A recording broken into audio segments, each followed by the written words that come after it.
샬롬, 일주일 동안 잘 지내셨습니까?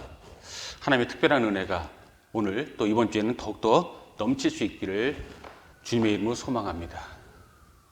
제가 지난주에 말씀드릴 때 제가 고등학교 다닐 때 수학 과목과 역사 과목이 참 힘들었다, 또 어려웠다 말씀드린 그런 기억이 있습니다.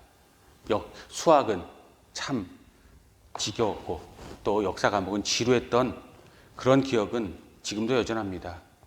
나이 들어보니까 수학도 필요할 때가 있더라고요. 사칙연산은 물론 우리에게 기본적으로 필요하고 고등수학은 잘 모르겠고 역사에 대해서도 많은 것을 다시 나이 들어서 새로운 눈으로 돌아보게 되는데 역사라는 것이 특별히 우리에게 주는 교훈이 있다는 것을 뒤늦게 깨닫게 되었습니다.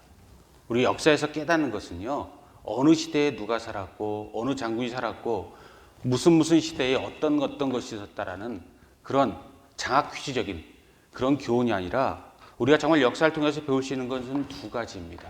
한 가지는요, 늘 역사학자들이 이야기하는 것, 역사는 반복된다라는 것입니다. 그렇습니다. 이것을 역사학자들은 역사의 주기성이라고 이야기합니다.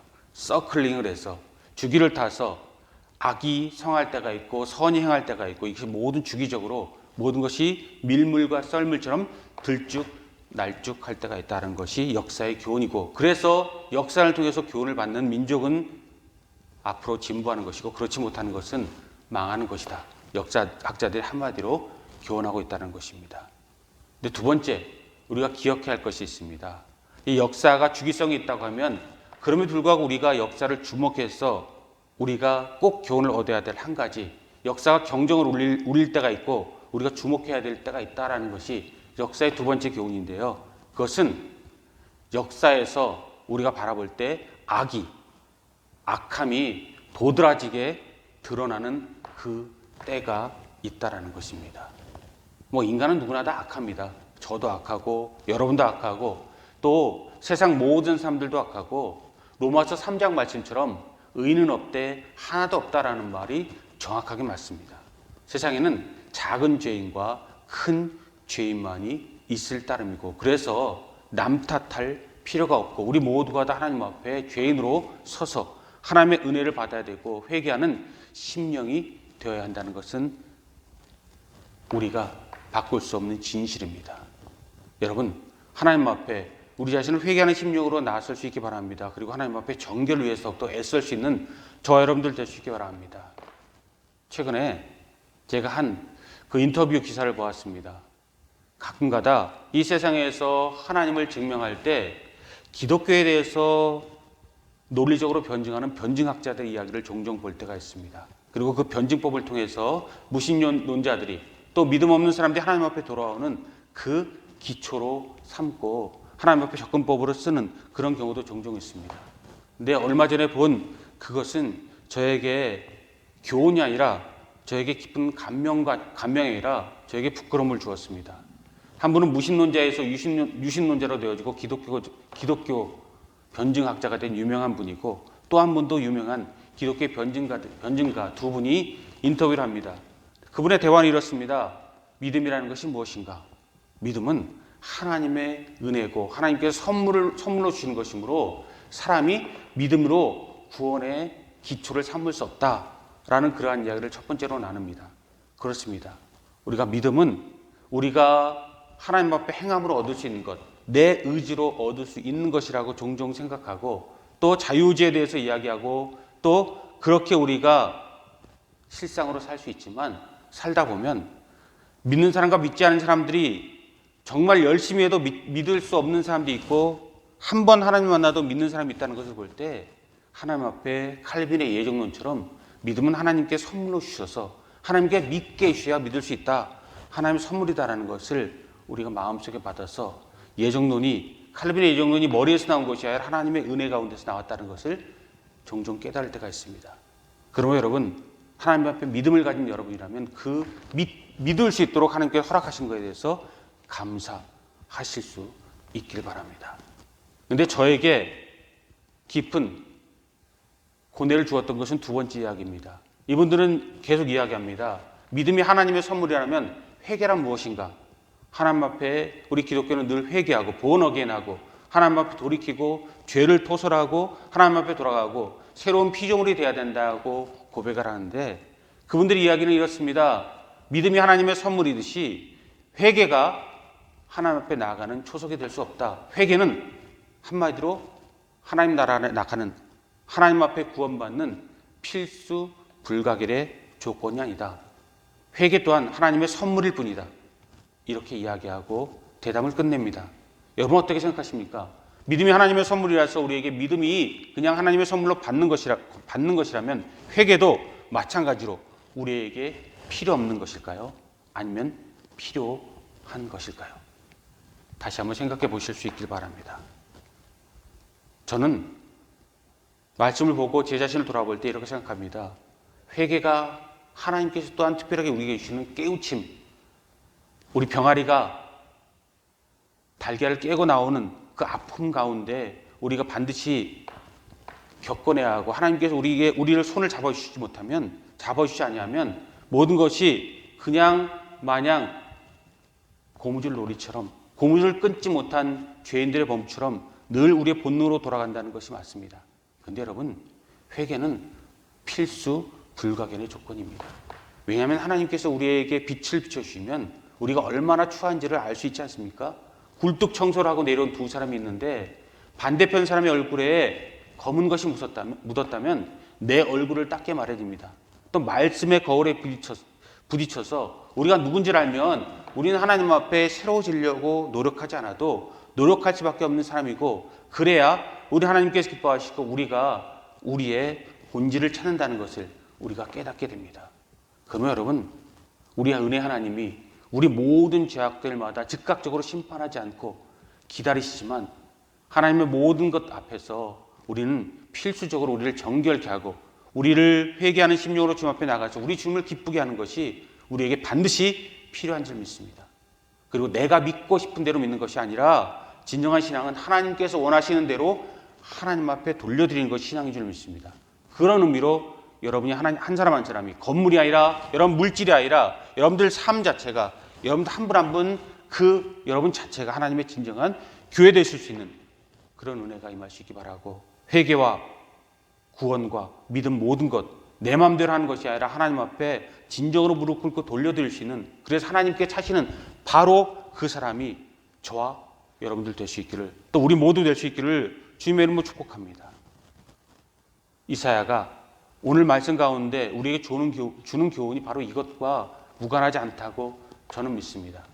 이사야가 예수님 오시기 700년 전, BC 700년 전에 남왕국 유다에 호련히 나타나서 하나님 말씀을 전하기 시작합니다. 우시아 왕이 죽었지만 북왕국은 멸망하였지만 남왕국 유다는 아직도 건실합니다. 그리고 번창합니다. 아무도 건드릴 수 없는 위세를 가지고 있습니다. 그러나 이미 썩기 시작하고 하나님의 심판의 날이 다가오고 있다는 것을 주님을 통해서 듣게 된 이사야는 이스라엘의 본 모습을 분명히 들여다볼 수 있기를 원하고, 그 하나님의 사랑이 아니라 심판을 아픈 마음으로 선포하기 시작합니다. 그리고 왜 우리가 심판받아야 합니까? 라고 묻는 사람들에게, 그것을 나에게 납득시켜달라고 이야기하는 사람들에게 이사야 5장을 통해서 이스라엘이 멸망받을 수밖에 없는, 이 남유다가 멸망받을 수밖에 없고 멸망하게 될 수 있는 6가지 이스라엘의 죄악에 대해서 이야기하고 있습니다. 첫 번째 죄악이 물질주의입니다. 하나님께서 모든 것을 골고루 나눠줘서 자기 분복대로 살게 해주셨는데 악한 시대가 되므로 이스라엘 내에서 빈부격차가 생기고, 악을 위해서, 물질을 위해서 하나님도 버리고 이웃도 버리고 가족도 버리고 악이 선을 누르고 하나님께서 기뻐하지 않는 세상이 되었으므로 하나님께서 심판하실 수밖에 없다. 물질주의를 이야기합니다. 두 번째 죄악이 쾌락주의입니다. 하나님 앞에서 쾌락을 찾는, 하나님 앞에서 진정 하나님의 형상이 아니라 스스로가 동물이 되어지고 스스로가 가치를 무너뜨리는 쾌락을 추구하는 세상 가운데 하나님께서 심판할 수밖에 없다는 것을 하나님께서 말씀하십니다. 세 번째가 쇠심줄 같은 인간의 고집, 그리고 수레줄처럼, 수레를 끄는 가장 강력한 끈처럼 모두가 다 죄를 추구하는 것 가운데서 하나님께서 역사하실 수 없고 심판의 불이 떨어질 수밖에 없다고 이야기합니다. 그리고 오늘 마지막 네 번째, 아직 2가지가 더 남았지만 저는 이 네 번째가 마지막이라고 믿습니다. 이것이 차면 하나님께 심판하실 수밖에 없다는 것입니다. 여러분 놀이동산에 가보시면 그 여름에 놀이동산에 가면 큰 물을 받는 그런 그 항아리 그 바스켓이 있는 것 여러분 기억하실 겁니다. 물이 그곳에 가득 차면 물이 쏟아져서 밑으로 쏟아져 내려서 밑에 있는 사람들에게 시원함을 주기도 하고 또 물벼락을 내리기도 하는 그 큰 물을 받는 통을 우리가 놀이동산에서 종종 보게 됩니다. 저는 그것이 문득 떠오르더라고요. 하나님께 참으시지만 하나님께서 예외 없는 심판 없고 하나님께 분명히 예고하시고 예고 후에 하나님 앞에 돌이키는 자는 구원하시고 돌이키지 않는 자들을 심판하시지만 하나님께서 마지막 때가 되어서 하나님의 사랑이 인내가 끝이 나고 세상을 새롭게 하기 위해서 죄가 떨어지는 그 시점, 바로 그 타이밍이 언제인가? 그것은 바로 오늘 본문 말씀에서 이어지는 말씀입니다. 오늘 본문 말씀 다시 한번 보십시오. 악을 선하다 하며 선을 악하다 하고 흑암으로 광명을 삼으며 광명으로 흑암을 삼으며 쓴 것으로 단 것을 삼으며 단 것으로 쓴 것을 삼는 자는 화 있을진저.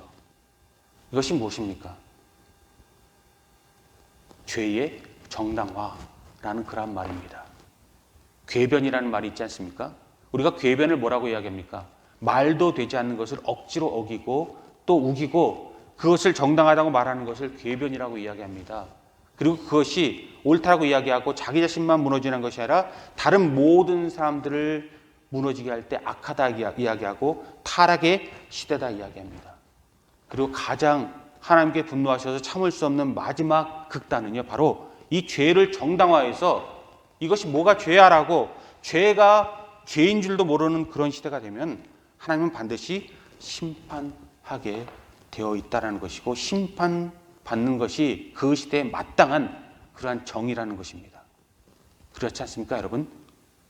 역사에 악이 도드라져서 하나님께 도저히 참을 수 없을 때 이스라엘 시대가 그랬고 예수 그리스도가 이 땅에 오셨을 때 예수님이 십자가에 못 박던 유대인들의 시대가 그랬고 초기 교회 시대가 그랬고 중세 시대가 그랬고 19세기 이성이 극도로 발달한 자유주의 신학대가 그랬고 20세기가 그랬고 21세기가 그랬고 2022년 지금은 죄의 정당화 시대일까요? 아니면 하나님께 차시는 정결한 시대일까요? 하나님의 심판이 떨어질 시대일까요? 하나님의 은혜가 떨어질 시대일까요? 저는 이 시대가 하나님의 은혜가 떨어지는 것이 하나님의 심판을 불러들이고 있는 시대가 됨을 참으로 마음 아파하고 제가 그것에서 함께 함몰되어지는 것 같은 그 아픔이 저의 부끄러움이 되어질 때가 종종 있습니다. 그렇습니다. 역사는 반복되고 거듭 말씀드리지만 악이 도드라져서 이스라엘 시대가 그랬고 예수 그리스도 시대가 그랬고 초대교회가 그랬고 중세 시대가 그랬고 20세기, 21세기 첨단 시대를 겪는 지금도 그렇다는 것입니다. 과학이 발전해서 편리해졌지만 우리 모든 삶에 있어서 우리 본질에 있어서 우리가 하나님 앞에서 더 나은 모습이 되었는가? 그것은 돌아볼 시대라는 것이고요. 그렇지 못한 시대를 사는 우리의 모든 아픔을 우리가 느낀다면 진정 하나님의 사람으로 느끼게 해주시는 하나님의 거룩한 사람들이라면 영적으로 눈을 떠야 될 줄 믿습니다. 그렇습니다. 우리는 하나님 앞에 거룩한 백성이 구원받을 백성이고 하나님께 찾으셔서 하나님과 영원히 살아야 될 사람입니다. 역사가 시작되었다면 역사는 분명히 끝이 있다고 저는 믿습니다. 그리고 끝에는 하나님이 있고 우리가 있어야 된다고 믿습니다. 그리고 우리의 모든 심판 가운데 지옥으로 떨어지는 사람과 하나님의 나라에 올라가는 그런 사람이 구별될 줄 믿습니다.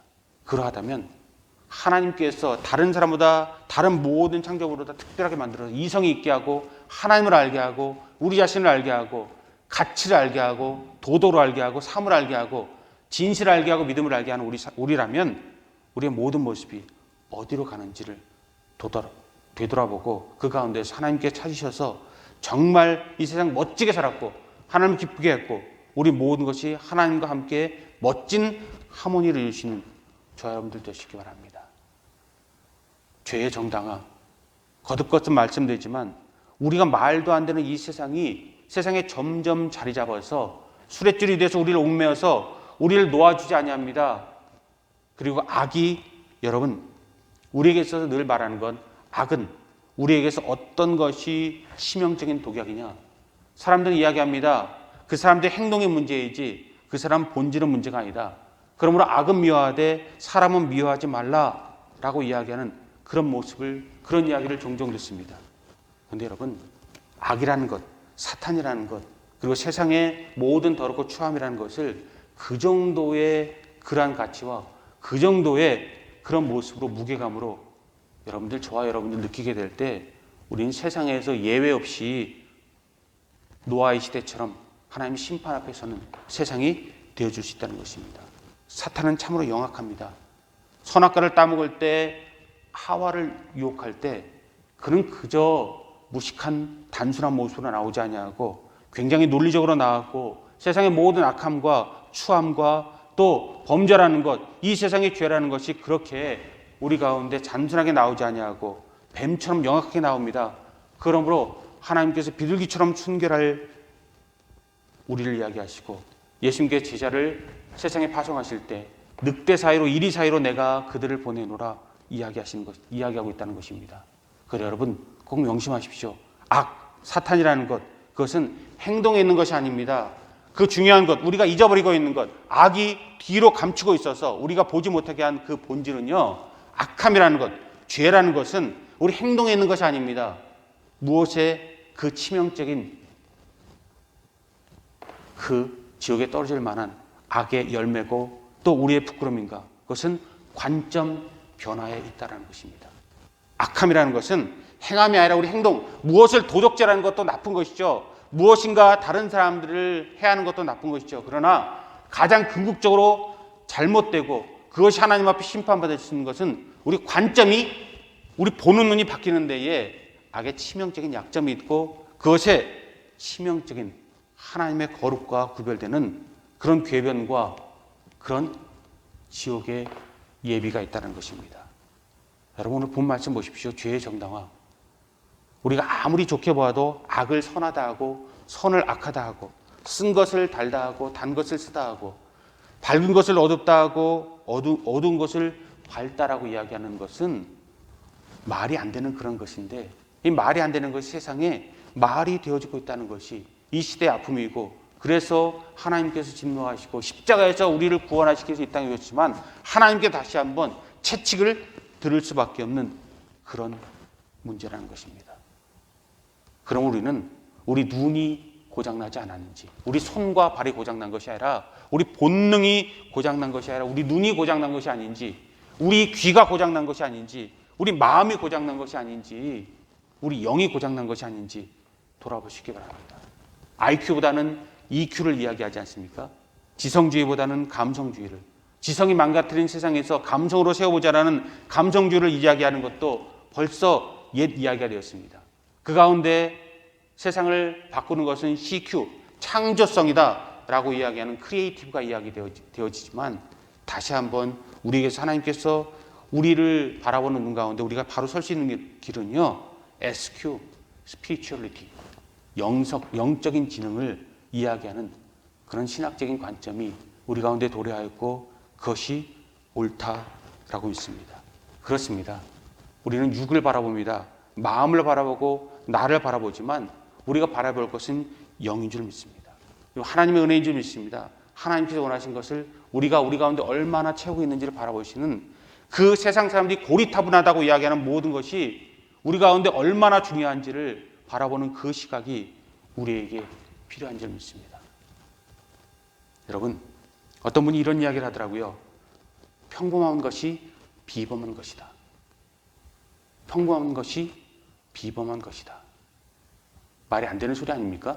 평범한 것은 평범한 것이고, 비범한 것은 비범한 것이고, 보통 것은 보통 것이고, 탁월한 것은 탁월한 것인데 왜 평범한 것이 비범한 것이다 라고 이야기해야 됩니까? 그리고 그것이 옳습니까? 그것은 틀렸습니다 라고 이야기할 수 있습니다. 그런데 여러분, 평상시에는 그것이 맞습니다. 그런데 오늘 본문에 맞춰서 하나님의 그런 심판의 불이 떨어질 만한, 이 세상의 악함이 심판받을 만한, 우리 모든 부끄러움이 적나라하게 드러날 만한 때에 우리가 받을 교훈은 바로 이것이라는 것에 우리는 영적인 그런 깨어있음이 필요한 점이 있습니다. 평범한 것이 비범한 것이다. 저는 남을 탓하고 싶지 않습니다. 우리 모두가 악하고 제 자신이 누구보다도 악한 것을 제 자신이 알기 때문입니다. 그러나 여러분, 잘못된 것이 틀린 것이 옳다라고 이야기할 수는 없지 않습니까? 이 시대의 모든 화두가 무엇입니까? 거듭거듭 말씀드리지만 동성애의 모든 문제, 도덕적인 무너짐의 모든 문제, 도저히 용납할 수 없는 모든 것이 옳다고 이야기하고 옳은 것을 이야기하는 사람들 진보하다고 이야기하고 그렇지 않냐고 손가락질 당하고 그 사람들이 배척되어진 시대에 우리가 살고 있습니다. 지금 동성애 문제가 전 세계적으로 아픔을 주고 있고 많은 뜻있는 목사님들이 그것으로 인하여 교회를 떠나고 있습니다. 또 많은 사람들이 교회에 분열이 이루어지는 모든 것을 아파하고 있고 교회를 위하여 기도하고 있고 그러나 가야 할 길과 가지 말아야 될 길에 분명한 갈림길에 있다라고 이야기하고 있습니다. 좋은 게 좋은 거지 무엇이 문제야? 라고 이야기한다면 그냥 그렇게 흘러갈 수도 있습니다. 그러나 여러분 성경을 볼 때 내가 원하는 것이 아니라 하나님이 원하시는 것을 우리가 함께 보길 원한다면 무엇이 바른지 무엇이 그른지 우리가 바라봐야 될 것이고요. 그 가운데 우리 삶을 하나님 앞에 드릴 때에 내가 어디로 드려야 될지를 생각할 필요가 있습니다. 그리고 우리에게 결단이 필요한 그런 경우가 있는데 그것을 우리가 돌아볼 필요가 있고요. 그것에서 우리의 선명한 우리의 빛깔을 낼 때가 있습니다. 보통 신학적으로 이야기할 때 오미션과 커미션을 이야기할 때가 있습니다. 오미션이라는 것은요, 무엇인가가 모자르다는 뜻입니다. 커미션이라는 것은 무엇인가가 더해졌다는 그런 이야기죠. 근데 이것을 영적으로 이야기할 때 오미션이라는 것과 커미션이라는 것을 죄악과 연결해서 이야기할 때는요, 오미션은요, 하지 않은 죄악을 이야기합니다. 커미션은 우리가 행한 죄악들, 이렇게 이야기할 때, 오미션은 우리가 하지 않았지만 죄악이 되는 그런 것을 이야기하고, 커미션은 행함으로써 악이 되는 것. 커미션은 너무나도 잘 알기 때문에 설명이 필요하지 않습니다. 그러나 오미션, 우리가 하지 않은 것이 죄악이 된다는 것은 우리가 돌아볼 필요가 있습니다. 저 사람은 그렇겠지만 나는 하지 않았으니까 나는 괜찮잖아요. 라는 그런 이야기를 우리가 할 수 있다는 것입니다. 그런데 여러분, 악한 시대에 우리가 악한 것을 악하다 하지 아니하고 때때로 침묵하고 그것에 우리가 동참한다면, 그래서 우리가 우리의 모습이 하나님의 모습에 점점 멀어지는 것을 우리 스스로 허용한다면 그것도 죄악이라는 것입니다. 잘못된 것을 하고 있는 사람들 보고 하지 마 라는 말을 하는 것과 그냥 내 것 아닌데 뭐 하고 넘어가는 것은 다르다라는 그런 이야기고, 하나님께서는 우리에게 하지 말아야 될 것이 이루어질 때 하지 마라고 할 수 있는 그런 우리의 믿음과 우리 자신의 다시 한번 재정립을 하나님께서 찾고 있다는 것을 여러분들 꼭 기억하시기 바랍니다. 여러분, 머리에 소리를 들으십시오. 하나님께 우리 머릿속에 심어준, 우리 이성 속에 넣어준 하나님 아는 지식, 세상 지식이 아니라 참된 지식을 여러분 찾으십시오. 그런데 여러분, 두 번째, 여러분들 마음에 들려주시는 하나님의 음성도 같이 들을 수 있기 바랍니다. 저는 머리로 듣는 음성이 망쳐놓은 세상을 너무나도 많이 보았고 내 스스로가 그렇기 때문에 머릿속에 있는 하나님을 찾아야 되지만 그보다 더 중요한 것이 마음속에 있는 하나님이라고 이야기하고 있고, 그것을 중요하다고 거듭거듭 말씀드리는 이성주의보다는 감성주의가 옳다라고 말씀드리고 지금도 그것이 우리에게 필요하다고 믿는 사람입니다. 근데 여러분, 이성과 감성이라는 것, 이 머리와 가슴이라는 것이 은혜 가운데 우리가 진정한 하나님을 찾는 마음, 하나님께 돌아가는 마음을 이야기한다면 그것은 옳습니다. 그런데 여러분, 이것이 잘못 왜곡될 때 엉뚱한 방향으로 흘러갈 수 있다는 것, 저 여러분들 기억하시기 바랍니다. 머리와 가슴, 이것이 잘못 표현되면 머리는 이성이 되어지고 가슴은 감성이 되어지는 것이 아니라 머리는 이성이 되어지고 가슴이 본능이 되어진다는 것입니다. 그렇습니다, 여러분. 가슴이 하나님을 찾는 뜨거운 영성으로 연결될 때 그것이 가슴이라고 이야기하는 것이지, 가슴이 우리 본능에 충실한 모습이 될 때 그것을 우리는 가슴이라고 이야기하지 않고, 그것은 시편 49편에 나오는 것처럼 아무리 존귀한 것에 처할지라도 멸망하는 짐승 같도다. 우리 스스로가 생각하는 갈대가 아니라 생각하는 짐승임을 하나님과 멀리 떠나고 마지막 때의 부끄러운 모습이 되어서 하나님을 찾는 것이 아니라 선악과를 따먹은 아담과 하와가 무화과 나무 뒤에 숨었듯이 하나님 앞에 숨고 이 세상을 함께 무너뜨리는 그런 악의 씨앗이 된다는 것을 기억할 수 있길 바랍니다. 그렇습니다. 멸망받아야 될 때는 가슴이 영성이 되지 못하고 본능이 되어지는 시대입니다.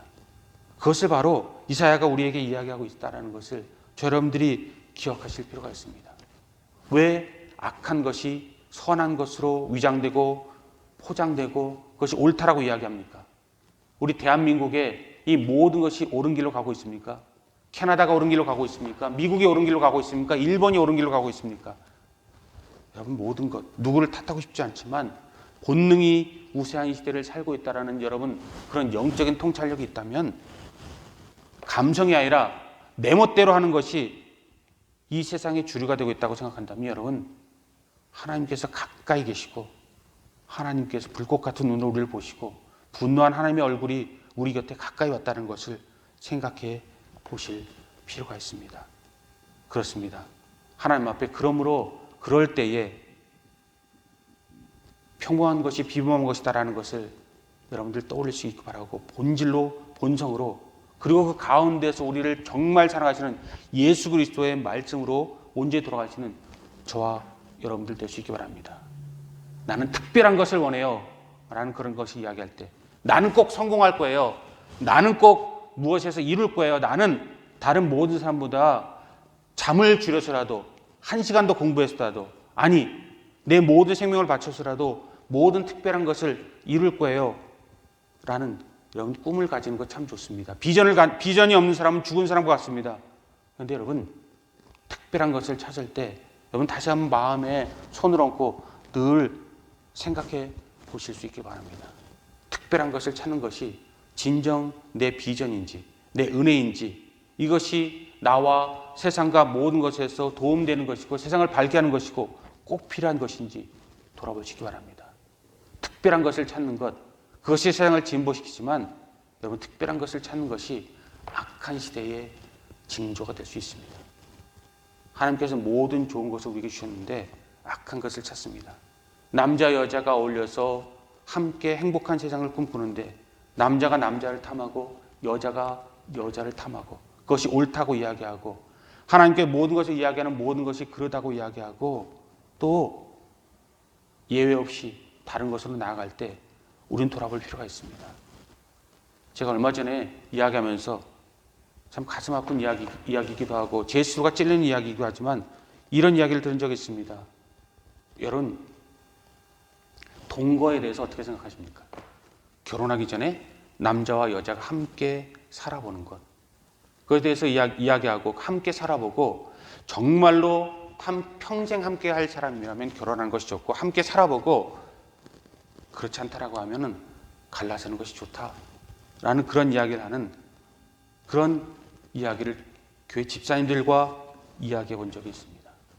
저도 이제 2년만 지나면 저희 집사람과 결혼한 지 30년 됩니다.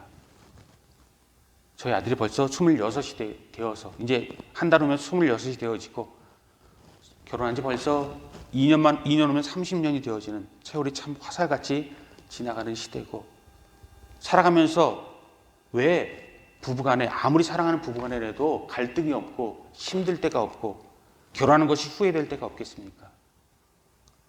참 고비가 없고 위기가 없겠습니까?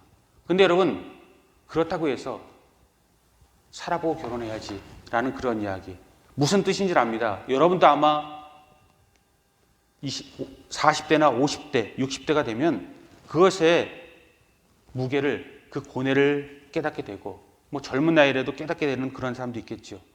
그런데 여러분, 문제는 이겁니다. 동거라는 것, 살아보고 결혼하는 것, 유럽에서 서구 사회에서 일반화되었지만 문득 이런 생각이 들더라고요. 살아보고 결혼하는 것 좋을 수 있습니다. 모든 것 다 얼마나 함께하기 어려운데 함께하는 것이 맞는지 이것저것 조건을 맞춰보는 것이 좋습니다. 맞춰보는 것 좋을 수 있습니다. 그런데 여러분, 제 질문은 이것입니다. 얼마나 살아보면 이 사람이 나의 평생 배필이고 내가 이 사람과 갈라지지 않고 이 사람과 영원히 100%, 200% 행복할 수 있을까? 얼마나 함께 살아보면 그에 대한 확실한 답이 나올 수 있을까요?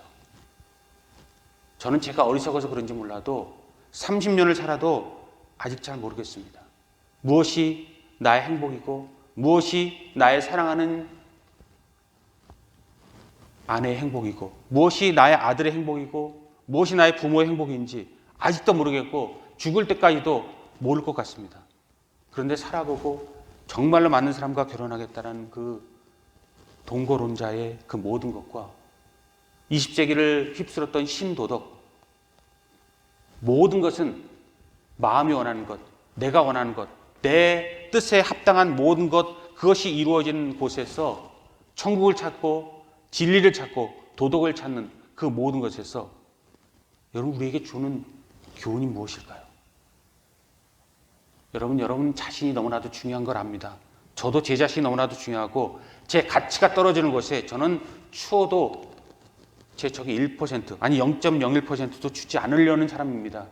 하나님께서 원하심으로 뜻하지 않아도 전도할 때가 있고 그들과 함께 지낼 때도 있지만 정말 제 마음의 깊은 곳에 함께하는 것은 내가 원하는 것에 내 마음이 함께 있는 줄 믿습니다. 그런데 여러분 아무리 몸이 원해도 마음이 원해도 우리 가운데 내가 하나님 위에 서 있고 하나님을 창조하려고 하고 내가 기쁘고 즐거우면 하나님도 계신 것이고 내가 즐겁지 않으면 하나님과 대항하고 하나님이 어디 있냐고 이야기하고 지난주 수레줄 신앙처럼 하나님이 계시다면 한번 심판해봐 라고 하나님 앞에 도전하는 그 모든 모습 가운데서 우리는 진정으로 무엇이 옳은가의 문제에 대해서 다시 한번 깊이 생각해 볼 필요가 있습니다. 컴퓨터 시대입니다. 여러분 컴퓨터 바이러스를 종종 볼 때 우리가 컴퓨터 바이러스를 보면 아무 이유 없이 컴퓨터가 셧다운 되거나 슬로우 다운 될 때가 있어서 치료를 받을 때가 있지 않습니까? 점점 컴퓨터가 빨라져서 키기만 하면 바로 오픈이 되고 열리는데 그것이 안 될 때 답답함을 느끼지 않습니까? 그런데 여러분 그 가운데서도 우리 영은 우리 마음은 하나님 앞에서 열려지고 있는지 닫혀지고 있는지 바이러스가 먹은 상태인지 정상 상태인지 돌아오시기 바랍니다. 그래서 마지막으로 우리 가운데 주는 정말 넌센스지만 우리에게 주는 교훈을 여러분들 마음에 한번 품고 오늘 말씀을 마무리해 볼까 합니다. 위선과 타락의 차이가 무엇인지 아십니까? 위선과 타락의 차이는 타락은 완전히 악의 결과물로 고착되어서 사탄이 지배하는 시대, 더 이상 고칠 수 없는 병든 시대를 이야기합니다. 그런데 이 위선이라는 것, 선을 가장하는 것, 그것을 이야기할 때 위선이 아닌데 그런 척하는 것 옳지 않지만 이런 이야기를 들은 적이 있습니다. 위선이라는 것은 악이 선에 대한 최소한의 경의이다. 위선은 악이 선에 대한 최소한의 경의이다. 스스로 악하지만 선한 것이 있다는 것을 알고 양심상 그것이 옳다라고 옳은 것처럼 보이는 행동을 위선이라고 이야기하고 그러므로 위선은 악의 선에 대한 최소한의 경이다. 경배고 찬양이다. 라는 그런 이야기를 들어본 적이 있습니다. 여러분 우리가 살아가면서 완벽할 수 없다면 완전할 수 없다면 우리가 위선이라도 떨어보는 그런 시대를 살아야 되는 그런 모습이 우리 가운데 최소한으로 필요할지도 모르겠습니다. 궤변 같지만 악한 시대에 함께 멸망하지 않으려면 착한 척이라도 해보는 것. 그래서 그것이 쌓이고 쌓여서 선한 쪽으로 인도하는 그 모습 가운데 그 발버둥이 모습이 우리 교회가 내 가운데 사라지지 않는 그런 모습으로 저와 여러분이 하나님 앞에 드려질 수 있기 바랍니다. 결론을 말씀드리겠습니다. 역사에 대해서 이야기하는 사람은 역사는 허풍이다라고 이야기하는 사람이 있습니다. 또 프랑스의 명예교수인 폴 베느는 역사는 소설이다. 과학이 아니라 소설이다고 이야기해서 역사학계에 큰 논쟁을 일으킨 적이 있습니다. 역사는 허풍인가? 역사는 소설인가? 역사는 과학이 아닌가? 라고 이야기하는 모든 것은 여건한 그런 화두가 될 것입니다. 그런데 역사는 우리가 기독교에서 이야기하는 역사는 히스토리는 his story, 하나님의 이야기가 되어질 것이고 그 가운데 나를 발견하고 하나님을 발견하고 우리 모두를 발견하게 되고 그래서 선한 것은 선하다고 하고 악한 것은 악하다고 하고 바른 것은 바르다고 하고 그런 것은 그러다고 하고 나는 하나님의 창조물이고 하나님은 우리 위에 계시고 그래서 하나님 앞에 우리 모든 것을 결산할 때가 있고 그래서 우리는 힘들어도 해야 할 때가 있고 하고 싶어도 하지 말아야 할 때가 있는 오미션과 커미션을 우리가 늘 좌우 날개를 잡고 우리 마음에 십자가를 심고 사는 사람이 되어야 될 줄 믿습니다. 하나님이 여러분을 찾으십니다. 저를 찾으시고 우리 모두를 찾으십니다. 죄송한 말씀이지만 모두를 찾지는 않을 것입니다. 알고 찾을 것입니다. 저 여러분들 죄악 가운데 떨어지는 세상 임박한 심판과 하나님의 온전한 심판이 우리 가운데 분명히 예고되어졌고 그 날은 도적같이 돌아올 것이지만 그리고 그 날이 도래할 때 저와 여러분 하나님의 빛나는 보석이 되어지고 하나님께서 찾으셨던 그 사람 하나님이 그토록 애착에 찾으셨던 잃어버린 한 마리 양이 되어지지만 하나님께서 찾으시고 내가 너 때문에 살았고 너 때문에 십자가를 지었고 너로 인해서 기뻐한다라는 그런 모습을 그런 음성을 들을 수 있는 저와 여러분 될 수 있기 바랍니다.